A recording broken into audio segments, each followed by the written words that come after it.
Bonjour à toutes et bonjour à tous. Aujourd'hui une vidéo pour vous parler de randonnée. Allez, c'est parti.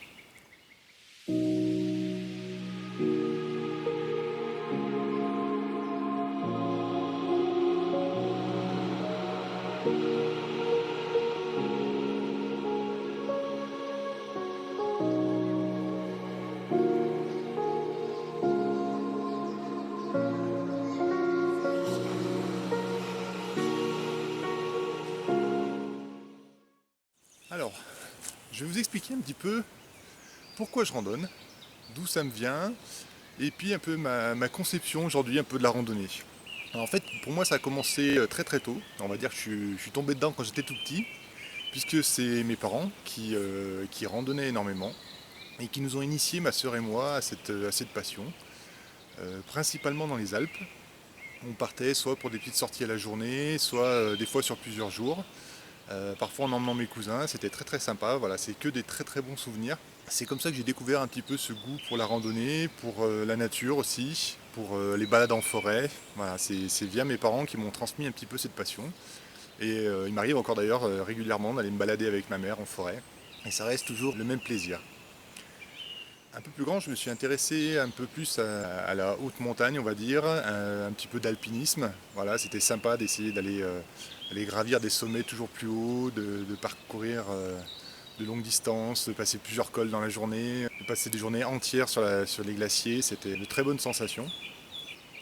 Aujourd'hui, je suis revenu à un mode de rando, beaucoup plus rando plaisir, voilà, rando détente.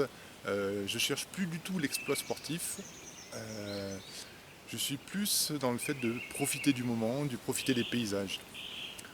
Du coup, aujourd'hui, c'est moi qui ai cherché à transmettre un petit peu cette passion à mes enfants, à mes trois garçons. Alors, de différentes manières, le plaisir de profiter du paysage en se fixant un objectif, comme par exemple atteindre un lac, arriver au pied d'une cascade, grimper un petit sommet depuis lequel on va avoir une vue magnifique.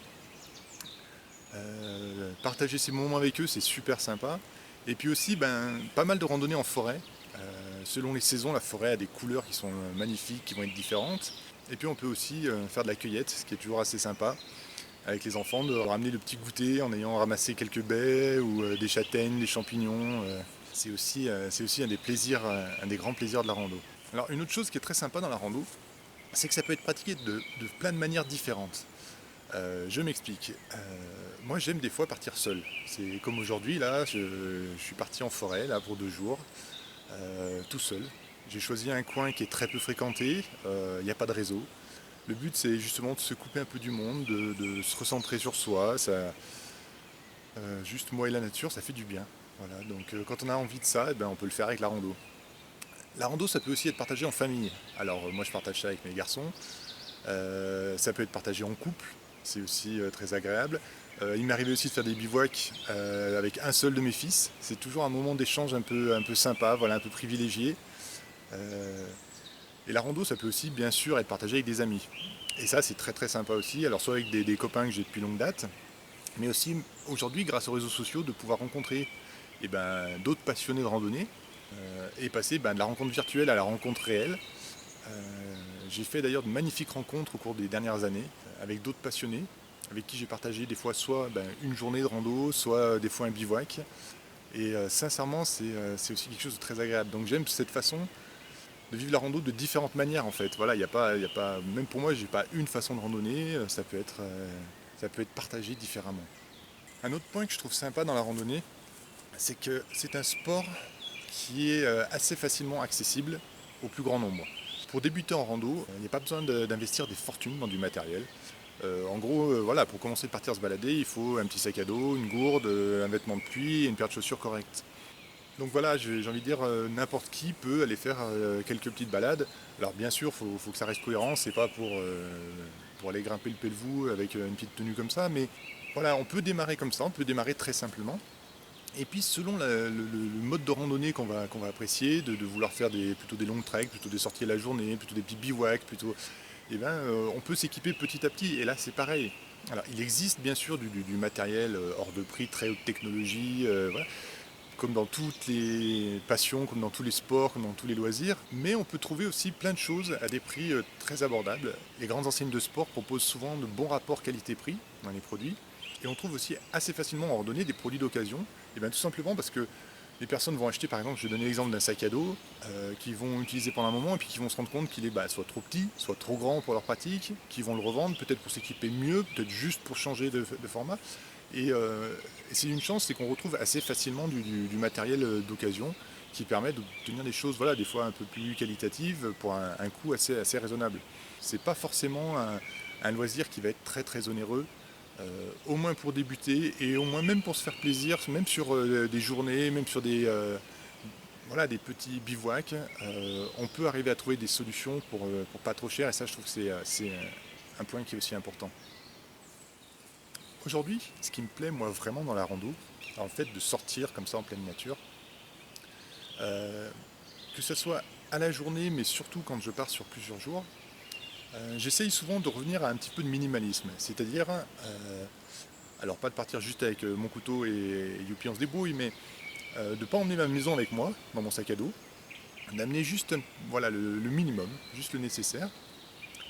Et je trouve que ça a un côté assez intéressant, parce que quand on a passé 2 3 jours comme ça en pleine nature, un petit peu en mode débrouille quand même, un petit peu un retour à la simplicité, à se laver dans les rivières ou les torrents, dormir dehors, voilà. Quand on rentre chez soi, et ben, tout à coup on se rend compte que pour avoir de l'eau chaude, il suffit d'appuyer sur un bouton et c'est parti. S'il fait un peu froid, on tourne un thermostat et ça y est, la maison est chaude.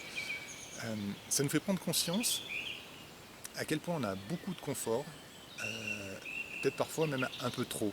Alors je m'explique, on arrive à vivre des moments super sympas, très agréables, avec très peu de choses.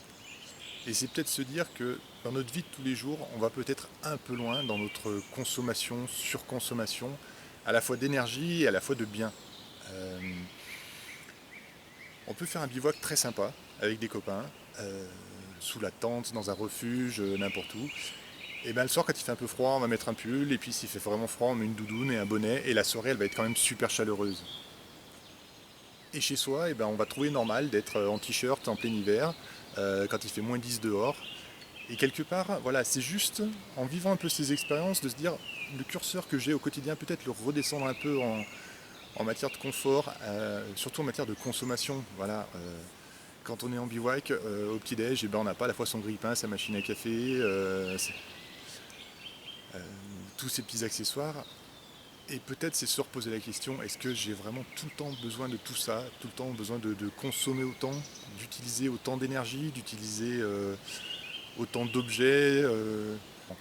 Voilà un peu ma philosophie, aussi un peu ce que je vais chercher quand je pars un peu alors plus en bivouac, sur quelques jours. C'est un petit peu ce que ça m'amène à moi aussi.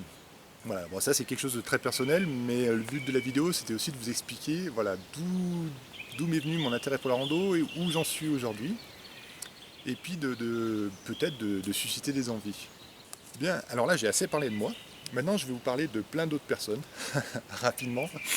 En fait il y a tout un groupe de youtubeurs et de blogueurs qui se sont réunis, dont je fais partie, et qui sont mis un petit peu pour ambition d'essayer de faire un peu la promo de la randonnée. C'est un groupe voilà, qui s'est formé de manière, alors je dirais pas spontanée, c'est merci à Adrien qui est un peu le moteur de tout ça.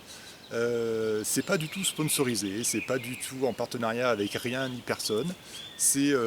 Voilà, c'est purement des passionnés qui ont envie de partager leur passion. Donc je vous invite à suivre ce petit hashtag Rando Passion. Donc je vous mettrai dans la vidéo un lien vers un site qui va regrouper toutes ces vidéos.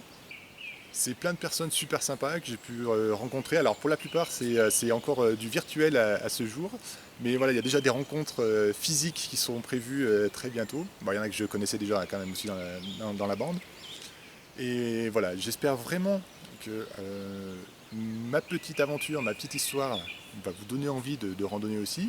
À défaut, allez jeter un coup d'œil sur les aventures de toutes ces personnes. Peut-être que c'est eux qui vous donneront envie de randonner. Et puis voilà, j'espère que ma petite vidéo vous a plu. J'espère surtout qu'elle vous donnera envie de sortir. C'était le but. Et puis je vous dis au revoir et à très bientôt.